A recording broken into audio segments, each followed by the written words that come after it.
So, purihin ang Panginoon. So, start na po tayo sa ating pag-aaral salita ng Panginoon about spiritual warfare. At ang pag-aaralan po natin ngayong gabi ay ang patungkol sa pagtatagumpay natin sa spiritual na pakikipagbaka, no? How we can experience victory in every battles of life, how we can experience victory, no, laban against the devil and his army, how we can experience victory sa buhay nito. So, purihin ang Panginoon. So, ang title po dito ay Man's Free Will in Spiritual Warfare.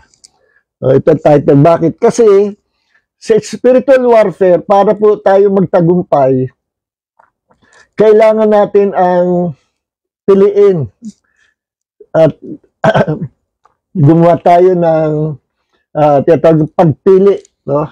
Piliin natin na tayo magtagumpay. Paano ba yun? Piliin na magtagumpay. Napipili ba pagtatagumpay? Of course, napipili po yan.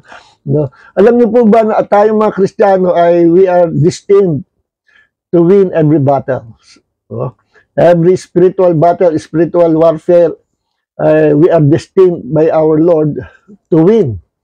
No? Nakatitiyak tayo ng tagumpay. Kaya nga sabi sa Romans chapter 8 verse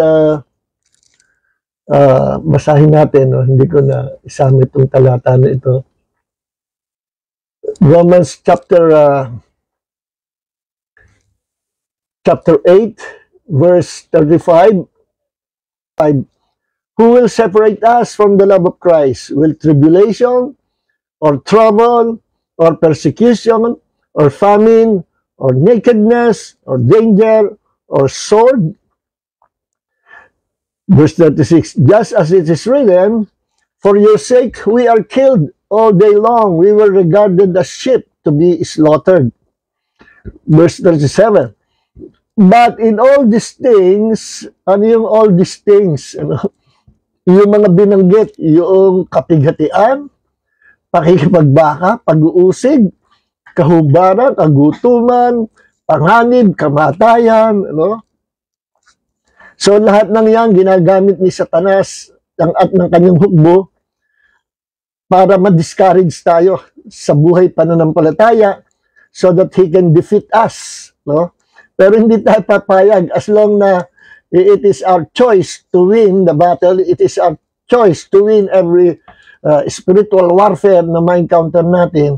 Walang makapipigil sa atin pong pagtatagumpay. Ano?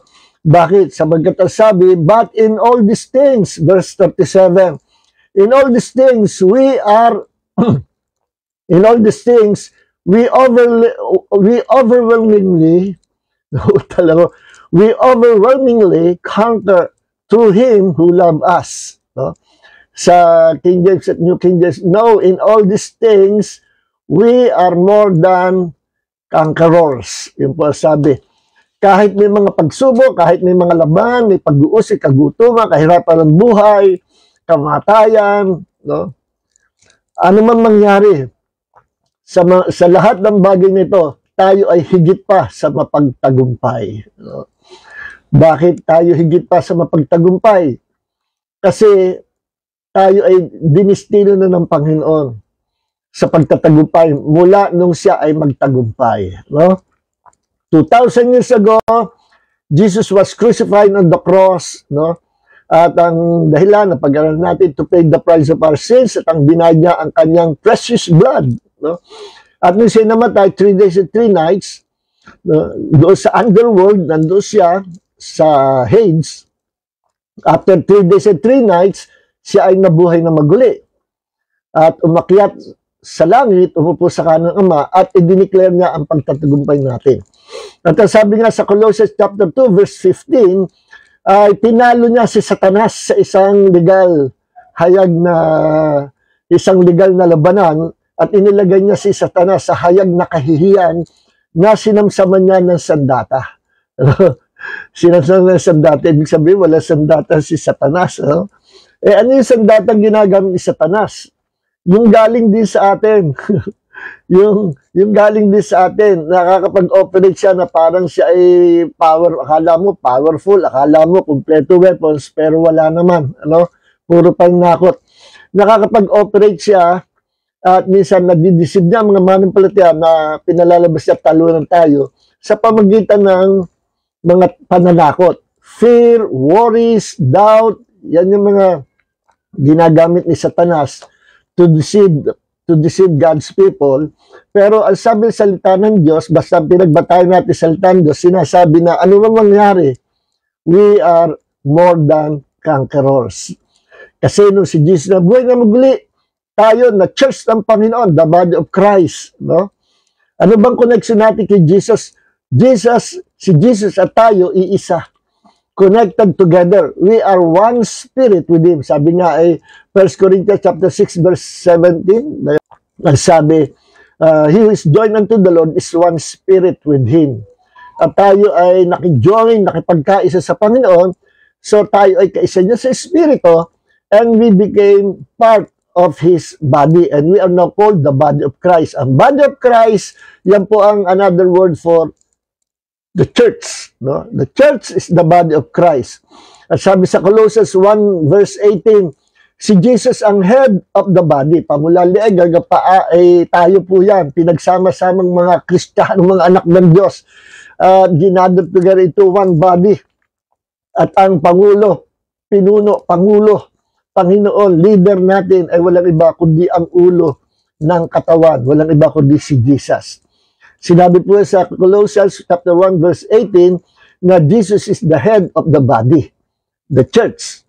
So kung anong pagtatagumpay ang tinamo ni Jesus na siya nabuhay na maguli, ganun din ang pagtatagumpay na tinatamo natin at tatamuhin pa natin sa lahat ng pakikipagbaka. Habang tayo ay nasa lupa, nasa mundong ito, at habang hindi pa nababago ang langit at lupa, hindi pa tapos ang mga panahon, ay laging merong pakikipagbakang spiritual. No? Bukod pa doon sa pakikipagbakang literal na digmaan. No? At magkakaroon nga ng Armageddon, di ba? Sinasabi sa Book of Revelation, World War III, nuclear war. Naku, kawawa yung may iwan sa rapture kasi mararanasan nila lahat yan. Okay, so tayo ay sa ayon sa gusto natin, o whether you know it or not, whether you like it or not, we are soldiers of Christ. No? Tayo ay hukbo ng Panginoon. Huwag tayong mag-alam, may mga kakampi tayong Air Force. Sino yun? Yung mga angels of the Lord. You know? So, purihin ng Panginoon, back up tayo ng kingdom of God. At tayo ay kagaya siya sabi sa salita ng Diyos, we are more than conquerors. We are destined to reign and to win every battles in this life, no? Ano mang labanan yan, spiritual, gamitin man ni Satanas, kahirapan ng buhay, gamitin man ni Satanas ang persecution, ang problema, troubles, tribulation, kaguluhan sa mundo ito, hindi tayo masisindak sapagkat tayo sinasabi sa Bible that we are more than conquerors. Nagtamo tayo ng tagumpay nung si Jesus ay magtagumpay. Siya ang gumawa. Siya ang author ng victory natin. Wala po tayong nagawa. Kaya parang lagi ko ini-illustrate ito. Lumaban si Manny Pacquiao sa ring. Ano? Bago siya lumaban, ako, almost ilang months na practice dito, practice doon. Talagang dinidisiplina ang kanyang sarili. No? Dahil sa darating na malapit ng boxing match na. So, hirap dito, practice doon. Gumigising na maaga, disiplina ang katawan. Then dumating ang panahon, umakyat sa ring, at nandoon na siya ay tinatamaan, pero in the end, nagtagumpay siya. So, bukod doon sa championship belt na kanyang tinamo, ay pag-uwi niya, meron pa siyang magkano ba, no, $50 million kung magkano. Iuwi niya, at si Jinky ay naka-ready na to receive the victory. At ibibigay ni Manny ang money, pera, kay Jinky. Tuwa-tuwa si Jinky. Ano? Bakit? Kasi ang lumaban si Manny Pacquiao. No? Ang nagtamo ng reward si Jinky. Si Pacquiao, conqueror. Si Jinky, more than conqueror. Bakit? Wala siyang ginawa. Pero siya ay champion. Dahil kay Manny. Ganon din ang Panginoong Jesus. Siya ang gumawa nanguna at nagtapos ng pakikipagbaka at pinasa lang sa atin ang victory. Si Jesus ay victorious at tayo more than victorious. No? Okay, because of our Lord Jesus Christ. Dahil kay Jesus, wala tayong tagumpay. So, as long that you are, I am, you are, we are in Christ, wala po tayong pagkatalo. No? Okay, may mga pagsubok, may mga failures tayong ma-encounter, pero alam nyo, minsan inaalaw yun ng Diyos. To learn from our failures, to learn from our mistakes, kasali yan sa paghubog sa atin ng Panginoon. No? At habang tayo nasa mundong ito at hindi pa napapalitan ng Diyos, hindi pa nagtatapos ang lahi natin, ang lahi ng tao, at hindi pa napapalitan ng new heavens and new earth. Sabi sa Bible, magkakaroon ng new heavens and new earth. Habang itong mundong ito, nandito pa tayo, hindi matatapos pa yung labanan. Ano? So, let's fight the good fight of faith. No? We are champions of faith. Basta ikaw ay stick kay Jesus, huwag kang hiwalay kay Jesus. Meron kang assurance. Hindi lang assurance of salvation, kundi assurance of victory sa lahat ng labanan. Okay, let's dive into our scriptures. So, binanggit ko sa inyo, ito nga ang title ay Man's Free Will in Spiritual Warfare. Ano ba ang role ng free will ng tao sa spiritual warfare? Malaki. Ano ba ibig sabihin ng free will? Ang free will means God gave man, tayo, the freedom to choose. God gave us the freedom to choose our destiny. No? At may kasabihan na God allows what you will allow. No? Ipahintulot ng Diyos yung ipahihintulot natin. Kung ano yung gusto nating mangyari, yun ang ipahihintulot ng Diyos. Bakit? Because we, human beings, man is a free moral agent. Iba po tayo kaysa sa mga anghel. Ano? Ang mga angels, yes, meron din silang free will, but they don't have the right, no? They don't have the right to use their free will. Wala silang karapatang gamitin ang free will nila. Walang approval ang Panginoon. They were created just to obey God, at kung anong gusto ng Diyos na ipasabi, yun lang ang sasalitain nila. They are messengers of God. Kung saan gusto ng Diyos na sila pumunta, doon lang sila pupunta. No? At yun ang kinaayaw ni Satanas, na dating Lucifer, no? Star of the morning, dati cherub, and one of the highest ranking sa mga angels sa langit. Mataas ang rank ni Lucifer, possible na siya ay archangel din. Arch means ruler or leader or chief, no? At meron siyang nasasakupan yung mga angel worshippers, mga worshiping angels. At siya ay alam niya kung ano ang pagsamba. Kaya nga ang number one ini-influensyahan niya ang music. Ang music kasi 40 niya yan. At sabi nga, I think sa Ezekiel chapter 28, the day you were created, nilagyan ka ng Diyos sa iyong katawan ng mga musical instrument. Merong built-in musical instrument si Lucifer sa katawan niya. So, music ay 40 niya, yung pagsamba. At dahil nakikita niya ang lahat ng nilalang, lahat ng creatures sa heaven worshiping God, nagkaroon siya ng ambisyon, desire to become like God. At nagrebelde siya at hinakot pa niya yung nasasakupan niya. Possible na 1/3 ng mga angelic host sa langit nasasakupan niya, isinama niya, na-convince niya na magtatayo tayo ng sariling kingdom natin. Ikaw angel, mataas ang ranggo mo sa kingdom na itatayo natin. Ikaw din, gagawin kitang kanang kamay. Nabola silang lahat, nagsamahan sila. At nung sila ay umalis sa Panginoon, nagrebelde sa Diyos, nagkaroon ng digmaan sa langit. At doon, pinalaya sila ng Diyos sa langit.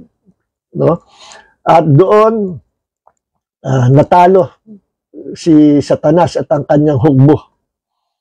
Mananalo ka ba naman sa Diyos na lumikha sa iyo? At ang kanyang ambisyon is to become like God.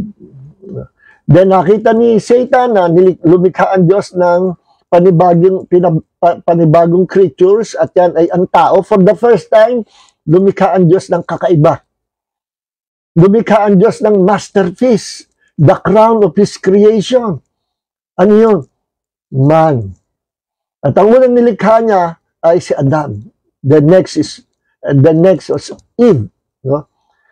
At ang tao, nilagyan ng Diyos ng free will. Or ginawa niyang free moral agents ang tao na may kalayaan pumili.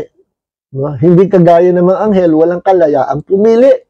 Kaya nung ginamit nila yung pagpili, yung free will nila, they are doomed forever. No? Doon sa Book of Enoch, yung mga 200 watchers na nagrebelde rin sa Diyos, hindi na sila makabalik sa Diyos. Na, alam nila, parurusahan sila ng Panginoon. Kaya nagpalakad pa sila kay Prophet Enoch. Enoch, nilakad mo naman kami sa Diyos na huwag kami parusahan. Patawarin na kami dito sa ginawa namin. Inasawa nila yung mga anak na babae ng tao. Kinonvert nila yung katawan nila para makiapid sila. At ang naging offspring, naging bunga, naging mga anak nila ay mga giants noong unang panahon.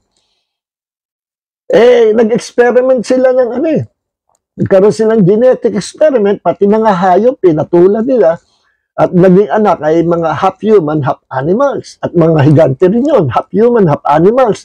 At itong mga abnormal mga creatures ito, naging mga gods and goddesses nung unang panahon. At nung sila nilipol ng Diyos sa pamamagitan ng bahan ni Noah, sila yung mga na-disembodied spirit na wala ng katawan. Pero nandito pa rin sila sa planet Earth kasi dito sila pinanganak. Parang tayo. Dito tayo pinanganak. Sila hanggang ngayon nandito, no? Naghihintay sila ng judgment ng Diyos. Ngayon, nawalan silang espiritu, sila yung tinatawag ng mga demon spirits at kalaban sila ng Diyos, kalaban din natin sila. Masasamang espiritu sila. Okay? So, ang tao, iba sa mga anghel. Tayo ginawa ng Diyos na free moral agent with freedom to choose our destiny.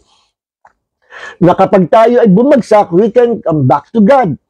No? Through repentance, binigyan tayo ng Diyos ng biyaya to repent. Every time tayo ay babagsak, pwede tayong magsisi at pwede tayong bumalik sa Diyos. No? Ang mga angels, walang ganang kalagayan. No? Mapalad tayo. No? Bakit ginawa ng Diyos na ganyan na nilagyan tayo ng safety belt or ng kumbaga sa parachute? Sa mga ginagawa yung parachute. Halimbawa, mga pilot or nakasakay sa fighter plane, sumabog yung fighter plane, tinamaan at masusunog. I-eject ng pilot yung sarili niya, tatalsik pataas at makikita na biglang bubuka na yung parachute. At sila ay lalanding ng safe sa ibaba because of that parachute. Binigyan ng Diyos ang tao ng parachute just in case tayo bumagsak, safe pa rin tayo, pwede tayong bumalik sa Diyos when we repent of our sins. Hindi kagaya ng angels, kahit mag-repent sila, wala silang grace to repent. Hindi nga nila alam kung ano yung repentance. Wala silang knowledge about repentance. Alam niyo ba yun? Tayo alam natin what is repentance. Okay. Now, nadalaan Diyos ang ginawa ng Diyos nung lumikha ng tao, binigyan ng Diyos ang assurance that you can come back to me. Every time you fall, you can come back to me through repentance. At yan ang tayo. Basta pinili ng tao na bumalik sa Diyos, makakabalik siya sa Diyos. Kaya lang, yan yung free will natin or freedom to choose. Makikita natin yan sa unang tao kay Adam and Eve. Ang problema sa ating unang magulang kay Adam and Eve, pinili nila ang mali. Naniwala sila kay Satanas. Pinili nila na maniwala sa salita ni Satanas at pinili nila na sumama kay Satanas kaysa magpatuloy na sumama at sumunod sa Diyos. Iniwan nila ang kanilang Creator at mas pinaniwalaan yung tulisan na manliling lang, si Satanas. Imagine may instruction, may salitaan ang Diyos kay Adam. mas pinaniwalaan pa ni Adam at ni Eva si Satanas. Pag kinain nyo ang bawal na bunga na yan, kayo magiging kagaya ng Diyos. See?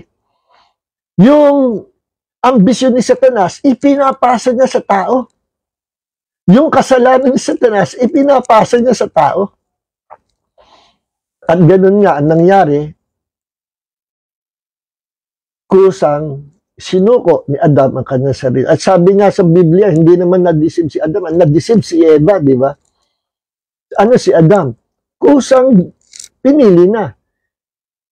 They chose to be with the devil. Masakit sa Diyos yun. Imagine, nilikha mo, tapos biglang iiwang ka.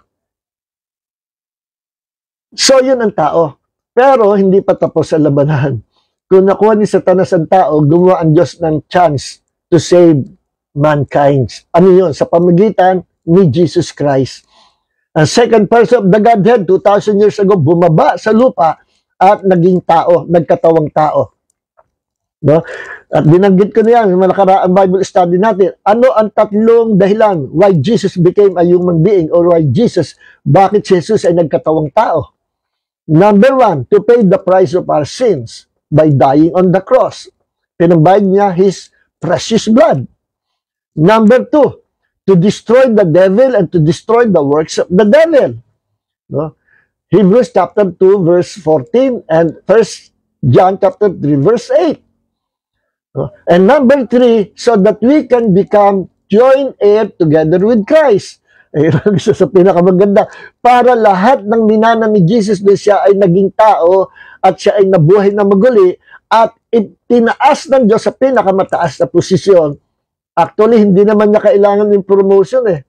Yung pagtatas, bakit? Sadya naman siya mataas, siya ang Almighty God, the Creator of heavens and earth. Sabi sa Bible, Colossians chapter 1, verse 16. Diba?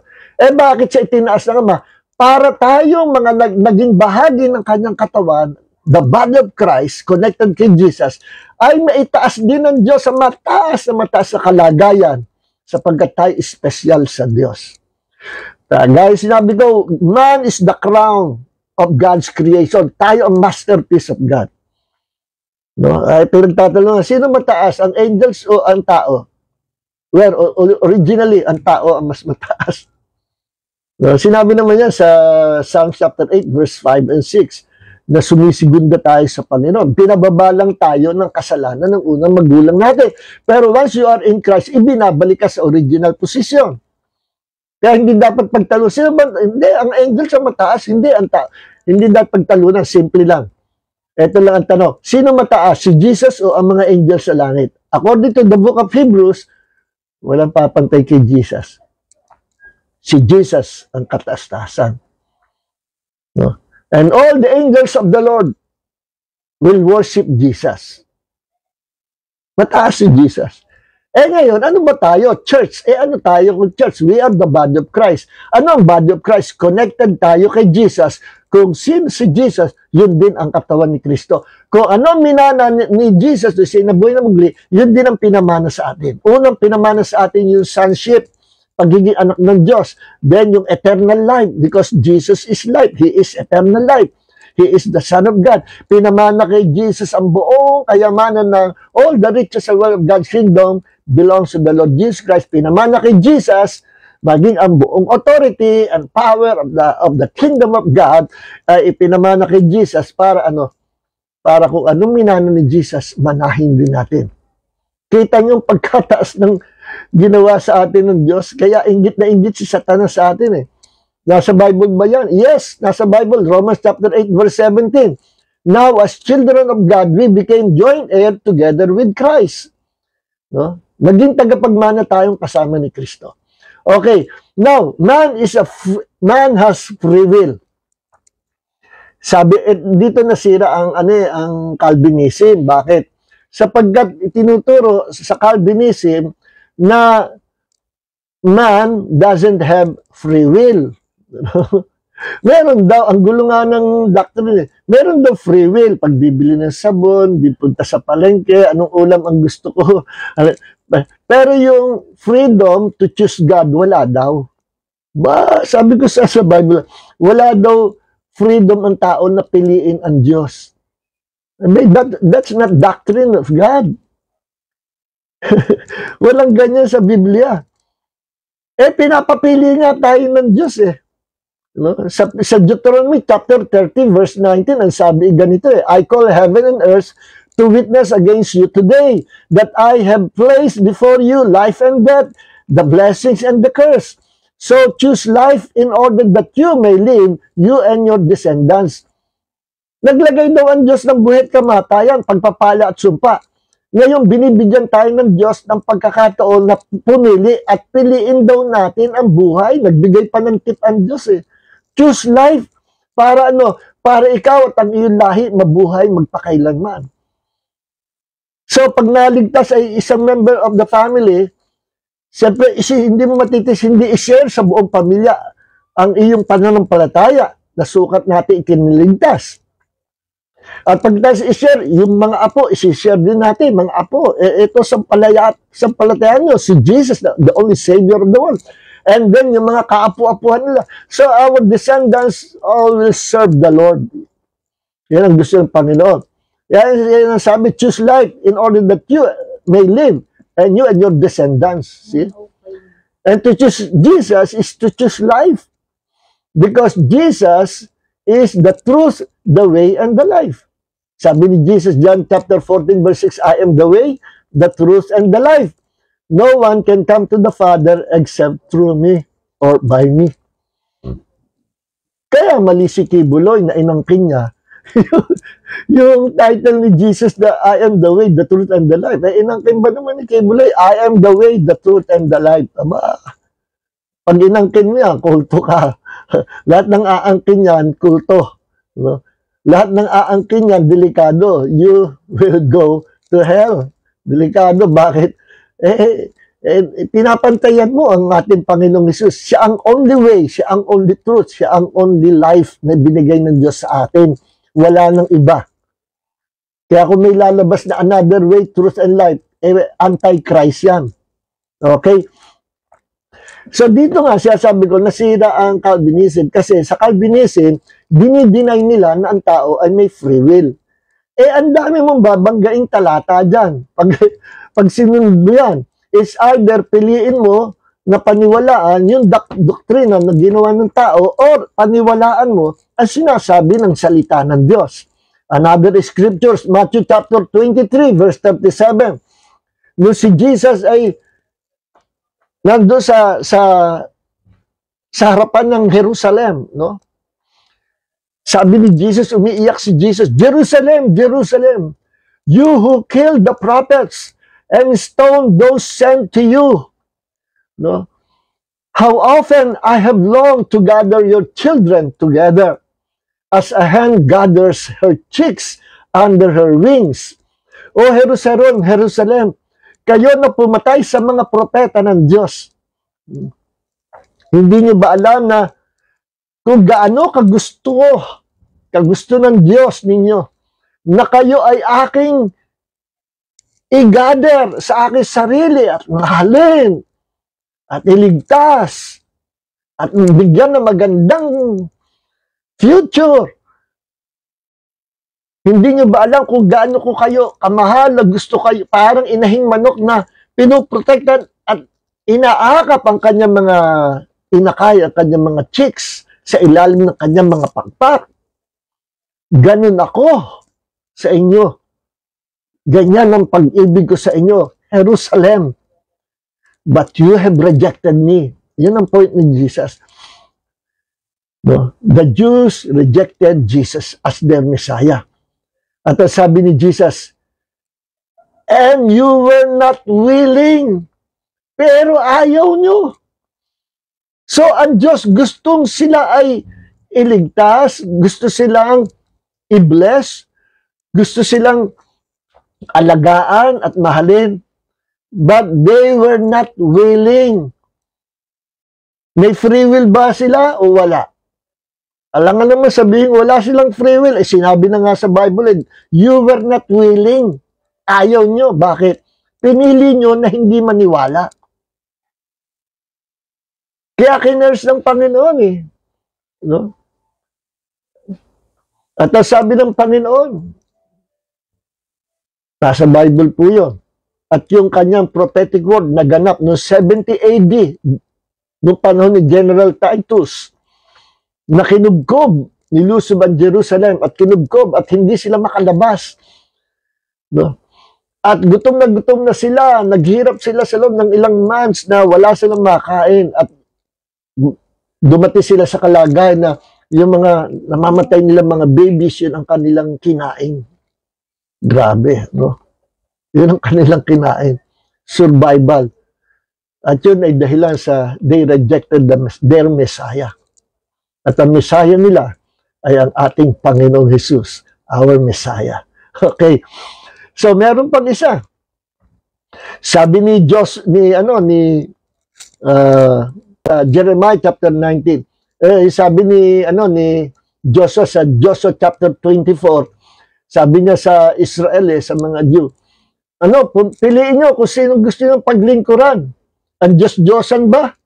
O ang Panginoon, si Yahweh? Nasa sa inyo yun. Sige, kung sino gusto nyo piliin.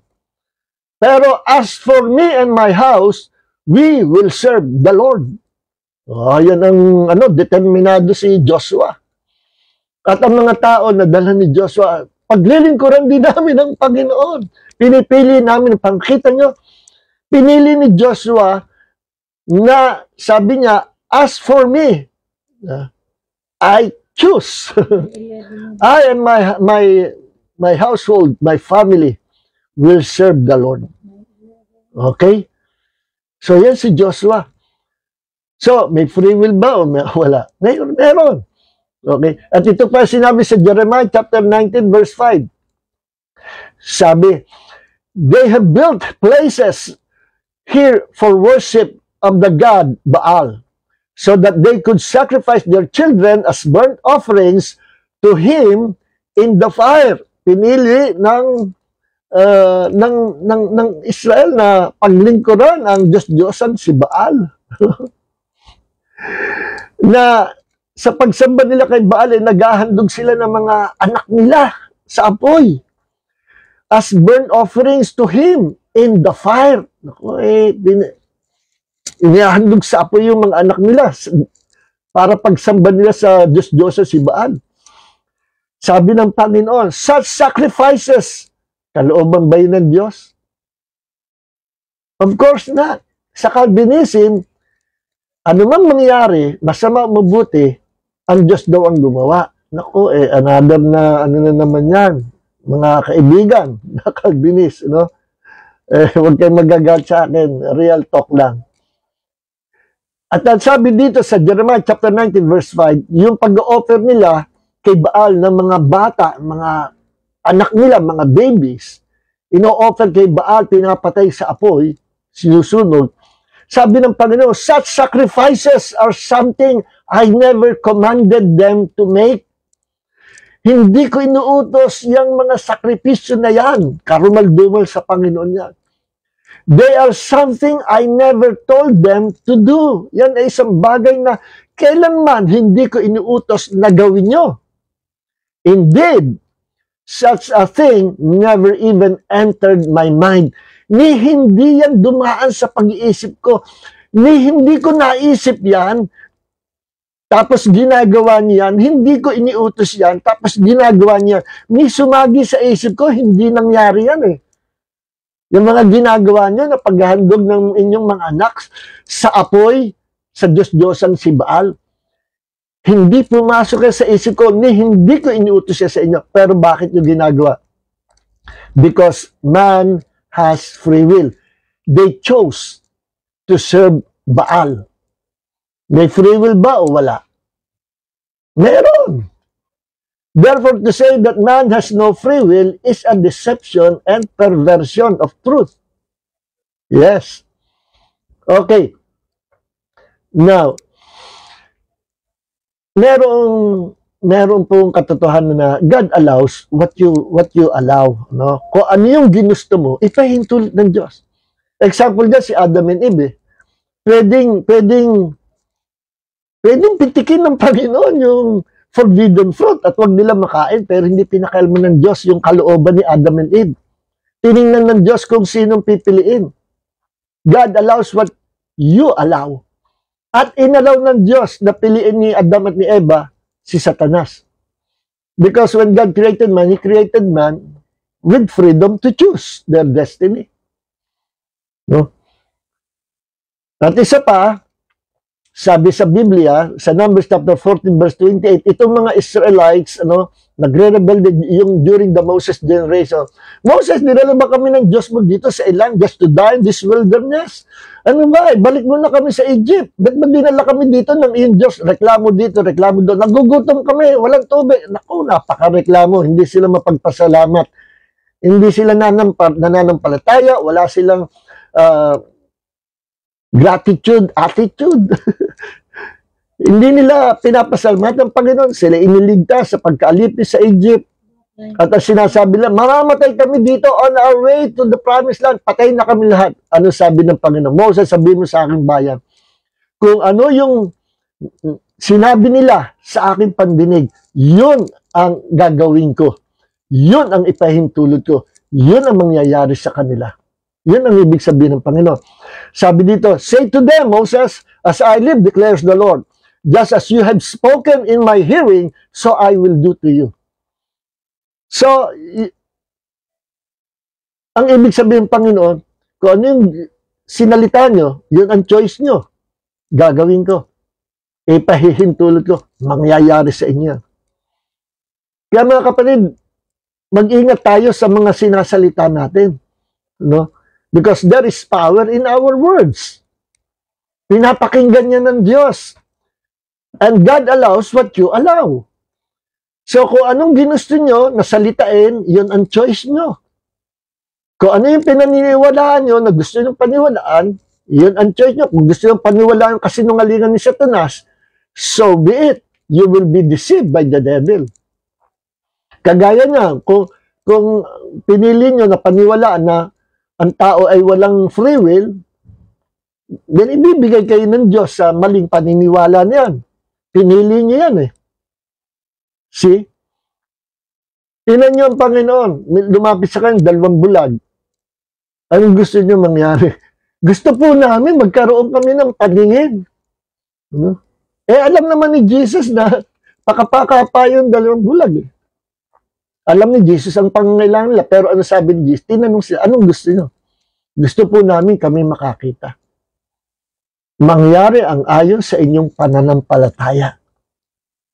Yes, ganun din sa atin. Ano mang kailangan natin sa Panginoon, if we will believe, it will come to pass. Bibigay ng Diyos.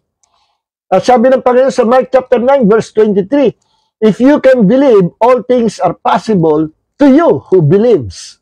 See? Kaya kung anong pinaniniwalaan mo, doon kayo bibigay ng Diyos. Kung anong pinaniniwalaan mo, yun ang gagawin ng Diyos. Kung anong pinaniniwalaan mo, yun ang iaalaw ng Diyos na mangyari sa iyo. Whether it is good or bad, blessing or curses, iaalaw ng Diyos. God allows what you allow. Yes. So, sa spiritual warfare, kaya it dinidises natin to free will, you must choose victory instead of defeat. You must choose to be an overcomer instead of failure or to fail. You must choose to be more than conquerors instead of defeated children of God. Hindi tayo destined to be defeated. We are destined to reign with Christ. We are destined to become victorious. More than conquerors nga ang tawag sa atin eh. No? Kaya kung ano yung ito hindi alam ng marami. No? Ito hindi alam ng marami. What you choose is what you believe. And what you believe is what you say or declare. Kung ano ang pinipili mo, kasi yun ang pinaniniwala mo. Kagaya ni Adam and Eve. Bakit nila pinili si Satanas? Kasi mas paniwala kay Satanas kaysa sa Diyos. Ba't nila pinili na kainin yung binagbabawal ng Diyos? Kasi mas pinili nila na maniwala sa sinasabi ni Satanas kaysa sa sinabi na warning ng Diyos. Pinigilan ba sila ng Diyos sa pagpili? No. Sapagkat God allows what you allow. See? Kaya kung ano yung pinili mo, mapapansin mo, kaya mo pinili yan kasi naniniwala ka dyan. No? Halimbawa, dalawang product, no? Dalawang, ano bang maganda example? Halimbawa, dalawang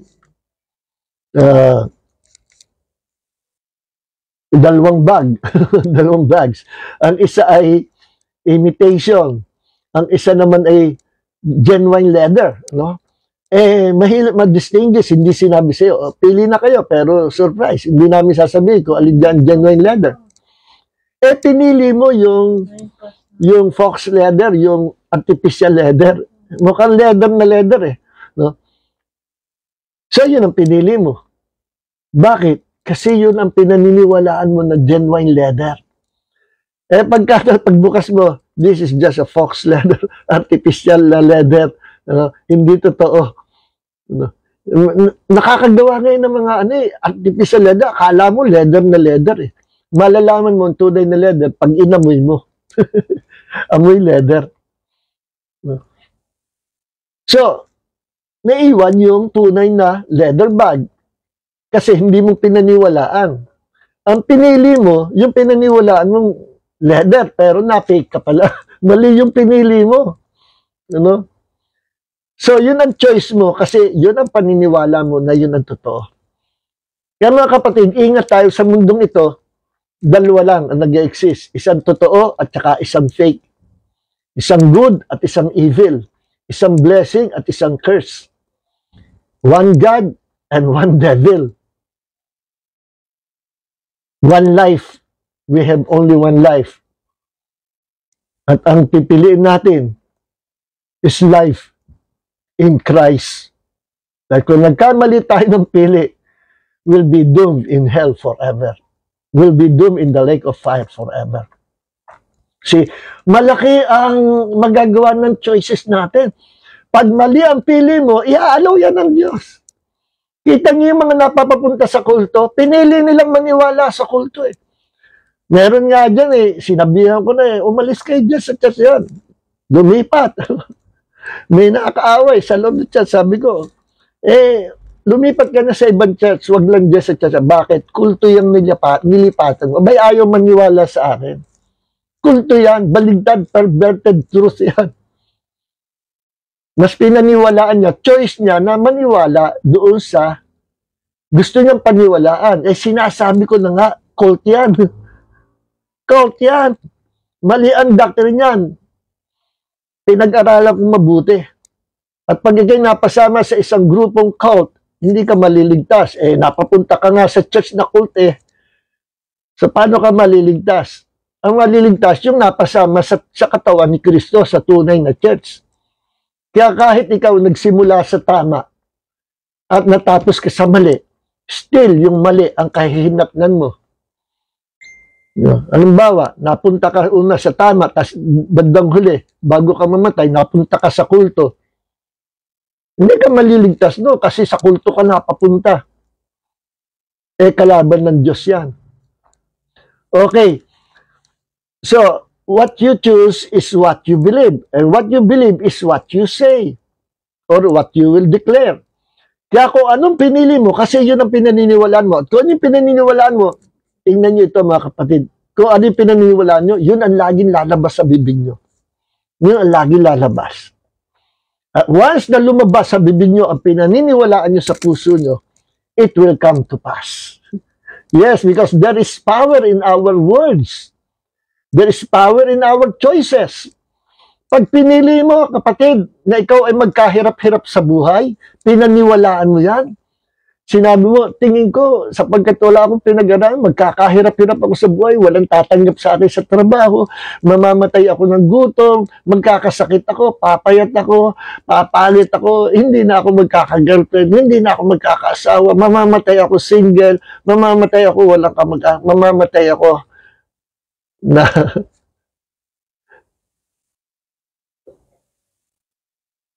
pag ganun ang paniniwala mo, it will come to pass. Kaya be positive. Always be positive. Why? Because faith is positive. Even the cross of Jesus is a positive sign. You know? Positive sign. Sabi ni Jesus, si Satanas ang magnanakaw na parito upang pumatay, magnakaw at pumaksa. But I come that you might have life and have it abundantly. Ang Diyos ang gusto, bigay siya ng bigay to bless us. Si Satanas gusto niya bawiin, nakawin yung ibinigay ng Diyos na pagpapala sa atin. Siya ang taker, si Satanas ang taker, si Jesus ang giver. Magkakontra sila. And I come, sabi ni Jesus, that you might have life and have it abundantly, para magbigay ng buhay at additional, gusto ko pa, dagdagan pa ng dagdagan ang pagpapala mo. Pagpapala sa John chapter 10 verse 10. Ganyan ang ating Panginoon. Okay. Sabi sa Job chapter 22 verse 28, you will declare a thing and it will establish for you. So light will shine on your ways. Magdi-declare ka ng bagay na pinaniniwalaan mo at kapag dineclare mo sa iyong bibig, kaya mo dineclare kasi yun ang pinaniniwalaan mo at kaya mo pinaniniwalaan yun, yun ang pinili mo. What you choose is what you believe and what you believe is what you say. At kapag sinabi mo, magkakaroon ng reaction ang sa buhay mo, sa paligid mo, sa atmosphere, in the spirit realm, magkakaroon ng reaction na yung sinabi mo na pinili mo sabihin ang mangyayari. You will declare a thing and it will be established for you. So light will shine on your ways. Okay? Sabi ni Jesus sa Mark 11:20, saan yun? Job 22 verse 28 po yun. Mark 11:23, for assuredly I say to you, whoever say to this mountain, be removed and be cast into the sea, and does not doubt in his heart, but believes that those things he says will be done, he will have whatever he says. Kung ano raw sabihin natin at hindi mag-alilangan sa puso natin, yung bagay na sinabi natin ay mangyayari sa atin. Okay?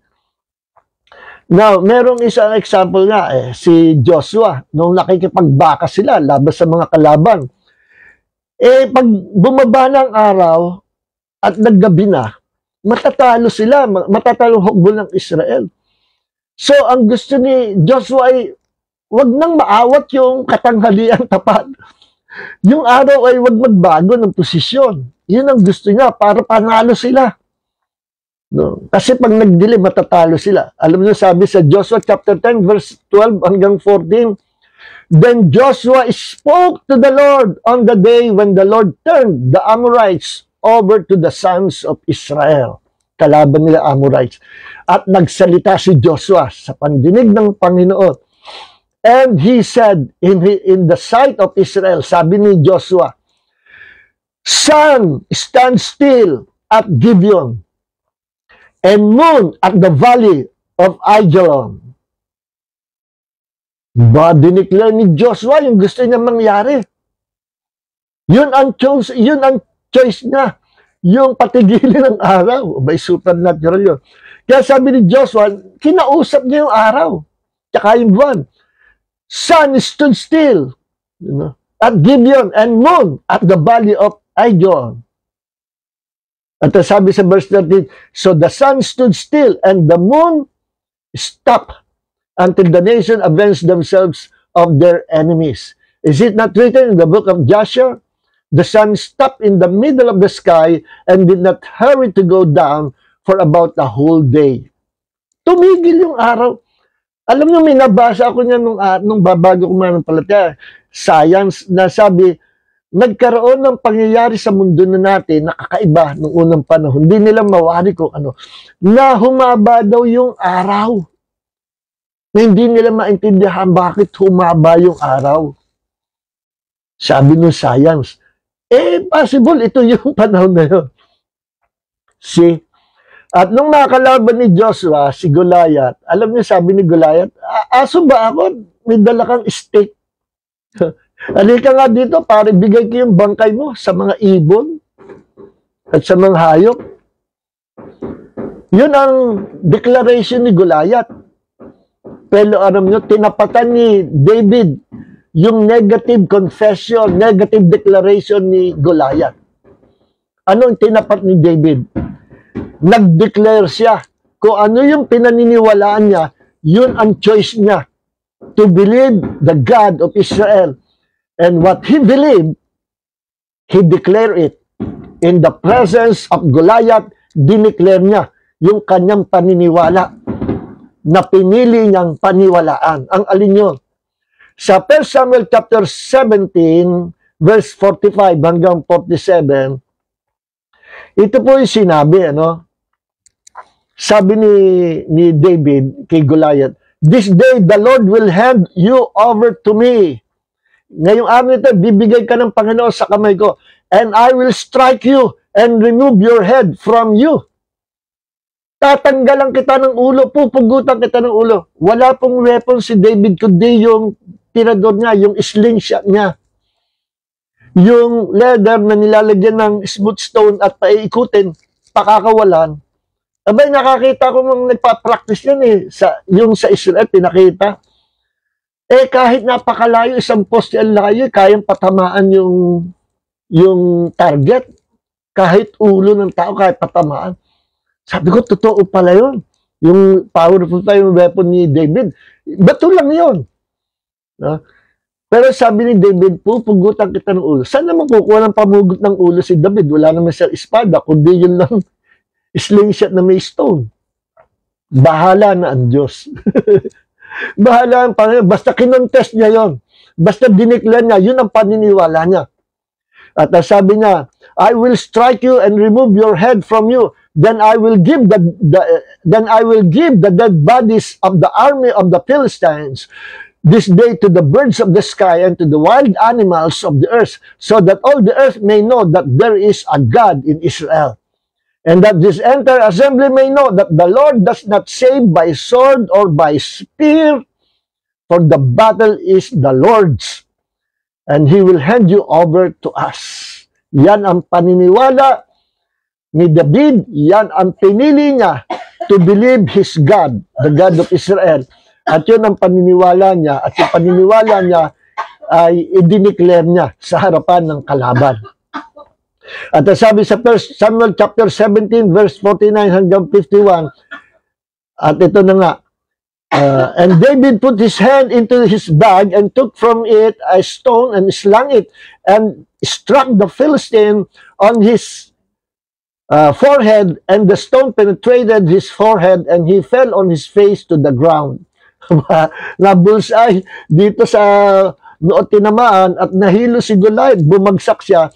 Verse 50, "So David prevailed over the Philistine, and with sling and stone, he struck the Philistines and killed him, and there was no sword in David's hand." Wala siyang espada na pamugot. "Then David ran and stood over the Philistine and took his sword and drew it out of its sheath." Hinugot sa kaluban yung sword ni Goliath, "and finished him and cut off his head with it." Ang pinampugot niya yung sariling weapon ni Goliath na kinuha ni David. When the Philistines saw that their champion was dead, they fled. Natakot na sila.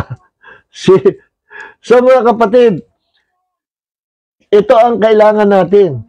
We must choose victory instead of defeat. Huwag kang papayag. Ano man dinadala mong problema ngayon, you will win the battle. Ano mang kalalagan mo ngayon, may sakit man o wala, you will overcome those problems because you are more than conquerors. Ano mang negative na pumapaligid or circumstances o sitwasyon sa iyong buhay sa araw na ito, huwag kang maniniwala dyan. believe the Lord Jesus Christ. Because those who believe, if you can believe, all things are possible to you who believes. Ang sabi sa Zechariah chapter 4 verse 6, then he said to me, this is the word of the Lord to Zerubbabel, saying, not by might nor by power, but by my spirit, says the Lord of armies. Ang Panginoon ang makikipagbaka. Once na pinili mo na ikaw ay magtatagumpay, magtatagumpay ka. Once na dineclare mo ang pinaniniwalaan mo sa puso mo na ikaw ay magtatagumpay, I tell you, magtatagumpay ka. And what you say will come to pass. Amen. Kaya sabi sa Joel 3:10, let the weak say, I am strong. See? Anong ginagawa natin yan? Let the weak say, I am weak. I'm very weak. Mukhang mamamatay niya yata ako. No. Baguhin ang confession, baguhin ang declaration, baguhin ang paniniwala, mabubuhay ka, at ikaw ay babalik sa, you will rise up in victory as more than conqueror. So God bless everyone, mga kapatid. So ito yung ating free will in spiritual warfare. Piliin mo sa lahat ng makakabaka mo, tandaan mo ito kapatid, choose victory.